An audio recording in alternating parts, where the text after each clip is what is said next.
प्रधानमंत्री नरेंद्र मोदी की अध्यक्षता में केंद्रीय मंत्रिमंडल ने शनिवार को यूपीएस यानी यूनिफाइड पेंशन स्कीम को मंजूरी दे दी।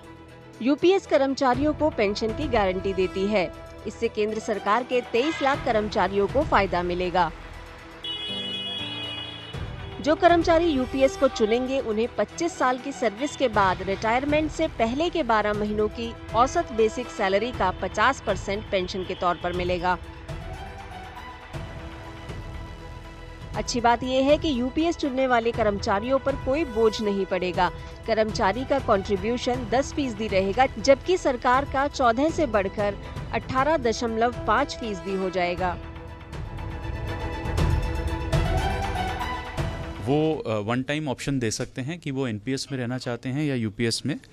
मैं आपको कुछ बताऊं, यूपीएस के जो मुख्य 5 बिंदु हैं, एक तो ये कि 50% of the average basic pay drawn over the last 12 months prior to superannuation वो उनको पेंशन के रूप में दी जाएगी। मिनिमम क्वालिफाइंग सर्विस 25 साल होनी है।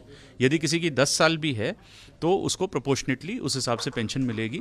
बट जिसने 10 साल की है तो मिनिमम पेंशन करीब 10,000 रुपये मिलेगी। ओपीएस यानी ओल्ड पेंशन स्कीम के तहत रिटायर सरकारी कर्मचारियों को उनकी लास्ट सैलरी का 50% पेंशन के रूप में मिलता था।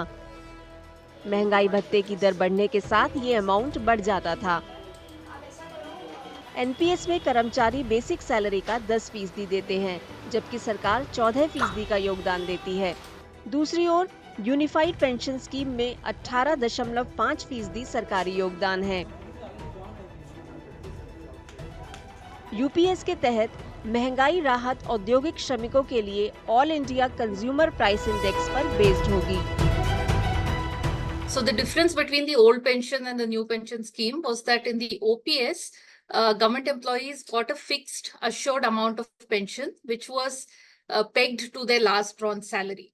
However, in the new pension scheme, employees contribute to the government, and when they retire, what they get is related to how the market is doing in the pension funds in which the government has invested their money. अगले साल 1 अप्रैल से लागू होने वाले UPS से सरकारी खजाने पर हर साल 6,250 करोड़ रुपए का बोझ पड़ने का अनुमान है। ये ऐलान कई गैर बीजेपी राज्यों के DA linked old pension scheme को वापस करने का फैसला लेने और दूसरे राज्यों में कर्मचारी संगठनों के इसकी मांग उठाने के बीच आया है।